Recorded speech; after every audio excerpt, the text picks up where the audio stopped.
Será que a maçonaria tem a ver com a consolidação da ciência moderna? Será que tem a ver? Nesse vídeo de hoje nós vamos estudar a origem, a formação da Royal Society. Fica com a gente!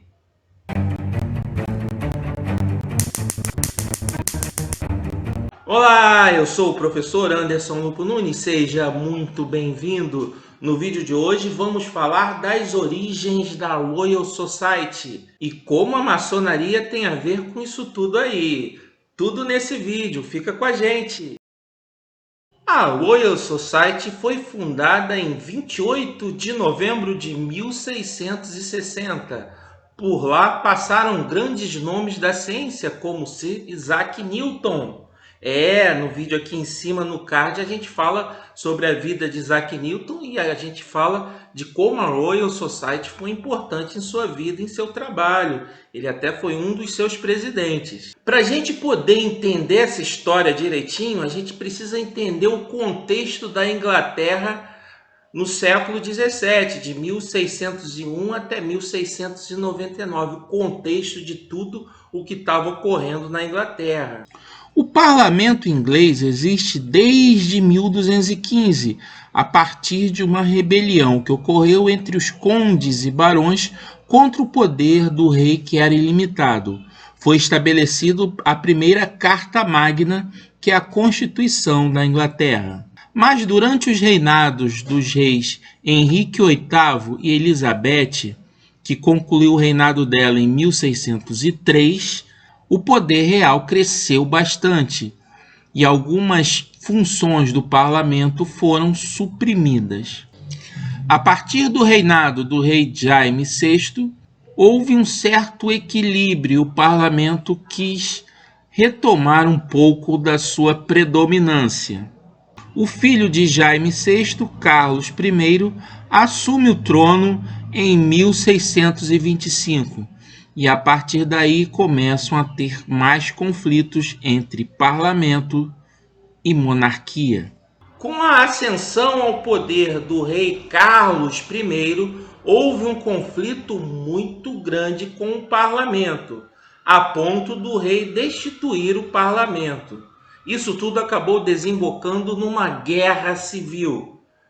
Parlamentaristas e monarquistas entraram em guerra com conflitos muito sangrentos. E Oliver Cromwell assume o poder, tornando-se o grande comandante da Inglaterra, levando os ideais dos parlamentaristas a vigor. E ele faz um expurgo dos monarquistas. Muitos fogem para a França e para a Escócia. E durante a Guerra Civil, houve muitos conflitos. O rei Carlos I foi preso, condenado à morte, sentenciado à morte e executado durante a guerra. Oliver Cromwell morre em 1658 e em 1660 Carlos II é convidado a retornar à Inglaterra para assumir o trono. A Guerra Civil termina. A origem da maçonaria é um tema bastante controverso. É importante a gente entender um pouco desse sistema, de como isso surgiu e como foi se desenvolvendo. Existem vários artefatos arqueológicos que demonstram que as guildas dos pedreiros medievais, nos anos de 670, 812, 950, deixaram vários traços que são bastante similares à maçonaria de hoje em dia. E pode-se atestar que essas guildas dos pedreiros medievais deram origem à maçonaria como se vê hoje. O objetivo dessas organizações era simplesmente realizar o trabalho de pedreiro, ou seja, atuavam na área da construção civil. E aqueles que faziam parte das guildas, os maçons ou freemasons, pedreiros livres, uma tradução literal, eles tinham condições de transitar entre os feudos na época da Idade Média para realizar obras, construir castelos, igrejas, tudo o que era necessário. E eles se identificavam a partir de códigos de palavras de passe, então não havia como alguém que não fosse oriundo das guildas dos pedreiros participar de projetos ou empreitadas do nada. Eles tinham a credibilidade de conhecer muito bem o ofício e essas instruções da construção civil eram passadas de mestre para companheiro para aprendiz. Chama-se a primeira fase da maçonaria, essa fase dos pedreiros e construtores de igrejas, catedrais, fortalezas e castelos, de maçonaria operativa. E a maçonaria operativa tem registros históricos a partir de 1425. A loja maçônica considerada mais antiga e que funcionava no sistema da maçonaria operativa, ou seja, voltada basicamente à construção civil, cujos membros eram pedreiros e construtores, a loja mais antiga já existia na Escócia em 1598. É a chamada Loja Mãe de Edimburgo, a Mary Chapel. Nas atas encontradas desta época, se tem registro de reuniões maçônicas com a temática puramente operativa. Mas a partir daí, de 1600 mais ou menos, começam a ingressar nas lojas maçônicas da Escócia membros da burguesia, militares e pessoas de outras categorias profissionais que não eram pedreiros nem construtores. E as lojas começam a se dedicar a temas mais filosóficos e de interesse da sociedade em geral. É uma época de transição entre a chamada maçonaria operativa para a maçonaria especulativa, que é a fase atual. E aí tem um personagem muito importante nessa história toda, Sir Robert Murray. Sir Robert Murray nasceu em 1609 e morreu em 1673. Ele foi militar, foi espião e fundador da Royal Society. Robert Murray foi iniciado na maçonaria em 1641. Até onde se tem registro histórico documentado, ele foi o primeiro homem que não era pedreiro de ofício a ingressar em uma loja maçônica na Inglaterra. E como escocês de origem, ele tinha um contato muito grande com as antigas lojas maçônicas escocesas, que foram as primeiras a admitir em seus quadros membros que não eram pedreiros de ofício. A gente está vendo nesse momento a transição de uma maçonaria feita por pedreiros, aqueles originários das antigas guildas medievais, para uma maçonaria feita de pessoas de diversas origens, pessoas da burguesia, militares, médicos, empresários, burgueses, etc. E até membros da nobreza, da realeza. Durante a Guerra Civil, Robert Murray manteve muito viva a sua atuação maçônica. Nisso, ele conhecia gente tanto do lado parlamentarista da guerra quanto do lado monarquista.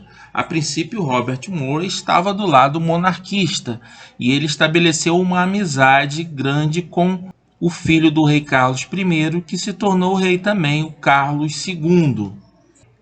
Quando a gente vê o nome dos fundadores da Royal Society, vemos membros parlamentaristas, monarquistas de origens diversas, um grupo muito heterogêneo. E muitos desses membros fundadores se conheciam a partir dos trabalhos maçônicos. Há de se destacar que na maçonaria não se discute, é terminantemente proibido discutir política e religião. Então, apesar de estarem do lados opostos na guerra, eles se congregavam e compartilhavam de interesses comuns na maçonaria. Então, no seio das lojas maçônicas da Inglaterra, que já abrigavam vários membros não pedreiros de ofício. As lojas já tinham, naquele momento, uma predominância de membros da burguesia, nobres, cientistas, professores, militares, um público bem diversificado, já fazia parte das lojas maçônicas naquela época. E em 1660, Robert Murray, que era muito amigo de Carlos II, inclusive ele o havia apresentado à maçonaria escocesa. Carlos II também era maçom. E a partir dos seus contatos maçônicos, Robert Murray forma um grupo de 12 membros fundadores da Royal Society. O objetivo era servir de base científica para resolver problemas muito relevantes que Carlos II tinha, principalmente com a sua marinha. Então, os cientistas que ingressaram na Royal Society trabalharam muito para o governo, para a monarquia de Carlos II. Carlos II concede a patente para o funcionamento da Royal Society, graças à intercessão de Robert Murray. Robert Murray é o grande incentivador e articulador responsável pela fundação da Royal Society. Na composição da Royal Society, muitos cientistas foram integrados ao grupo e também muitos chamados cientistas amadores, que eram pessoas ricas que tinham muito dinheiro e colaboravam financeiramente. Cerca de 30% dos membros eram cientistas de ofício, cientistas com respaldo acadêmico grande e relevante, e outros 70% eram financiadores. E a grande maioria desses financiadores eram maçons, e alguns cientistas também eram maçons, como Robert Murray, que não era cientista, era militar, mas gostava muito de filosofia e se empenhou em vários projetos dentro da Royal Society. Ele foi um de seus primeiros presidentes e ficou na presidência por um longo tempo. Coube a Robert Murray a formação dos estatutos e das regras da Royal Society. E essas regras seguem os princípios básicos principais da maçonaria. A Royal Society estabeleceu como princípio basilar que, a partir da investigação, da observação da natureza, seria possível chegar a uma ordem subjacente responsável por tudo, ou seja, a uma ordem divina a partir do estudo da natureza. Ou seja, eles pensavam naquela época que o estudo, a observação, o uso do método científico iria levar à descoberta de uma ordem subjacente a toda a natureza de origem divina. Na maçonaria, essa ordem subjacente, esse Deus que organiza todas as questões da natureza e as leis fundamentais da natureza, é chamado de grande arquiteto do universo. O segundo princípio basilar da Royal Society é de que todos os homens são iguais e é extremamente, terminantemente proibido discussão acerca de política e religião, porque havia muito conflito nessa época entre protestantes e católicos, entre monarquistas e parlamentaristas. Lembrem que tinha acabado de terminar a Guerra Civil. Essa regra fez com que os debates, as reuniões na Royal Society se concentrassem na aplicação do método científico, nas inovações tecnológicas e científicas. Havia um foco direcionado ali, e Robert Murray colocou isso muito sabiamente nos estatutos. E o terceiro princípio basilar da Royal Society é que os diretores e presidente da Royal Society deveriam ser escolhidos e eleitos pelos membros da Royal Society. E os membros deveriam colaborar com a governança desse presidente e sua diretoria. Todos esses princípios que hoje parecem comuns, eleger o representante e tudo mais, não eram comuns. A gente vivia numa sociedade predominantemente monarquista, onde o poder era absoluto, vinha do rei, considerado que recebeu o poder de uma divindade.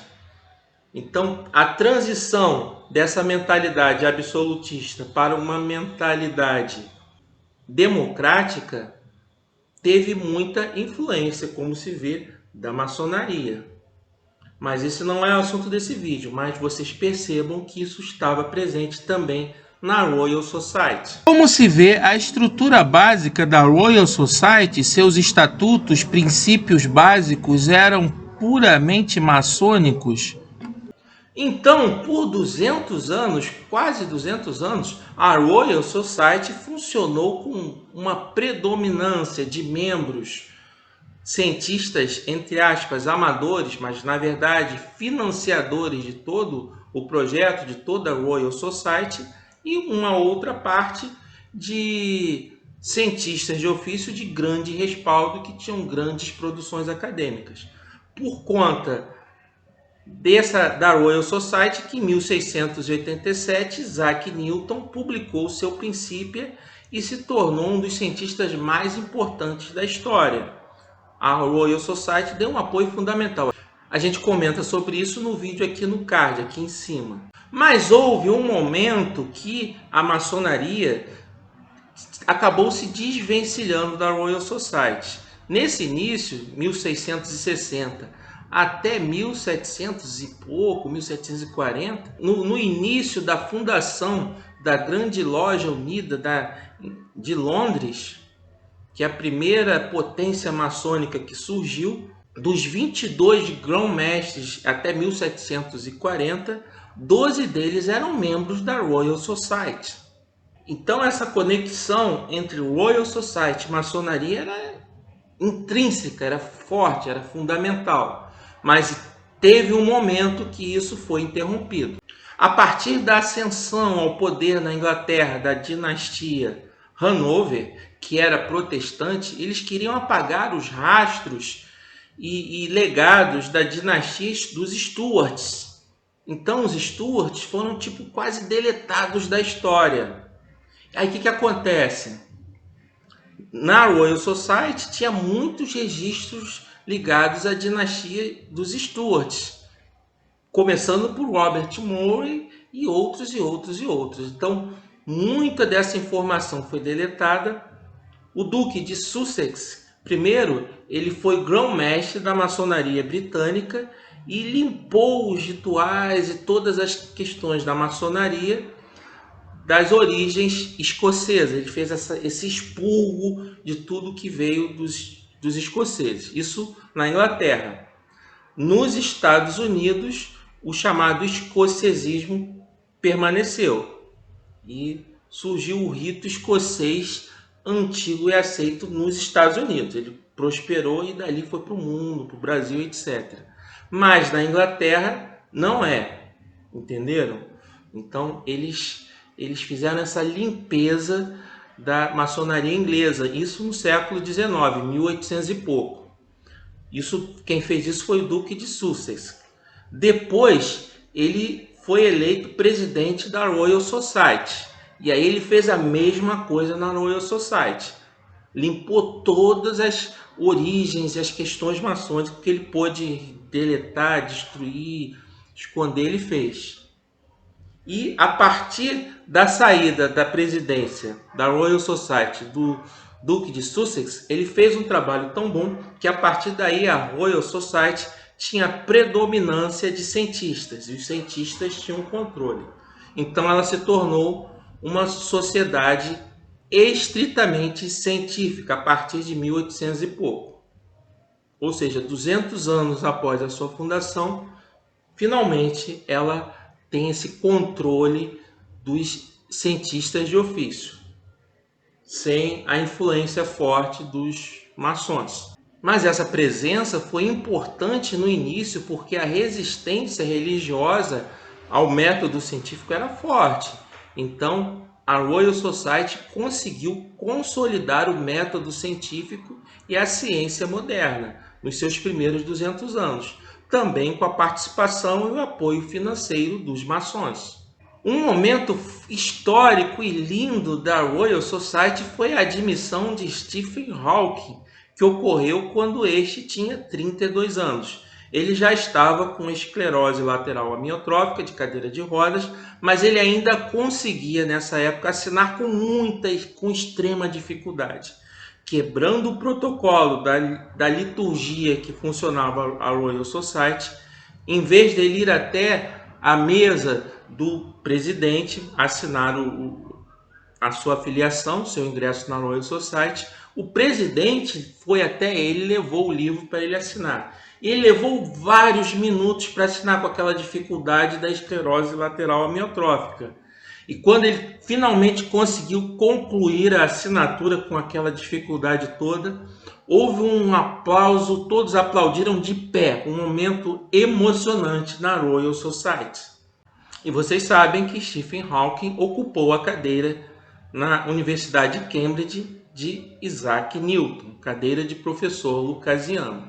Assim, nós podemos ver um pouco da história incrível da Royal Society, como esse maçom Robert Moray conseguiu, com muita dedicação e esforço, fundar a Royal Society numa situação difícil de pós-guerra.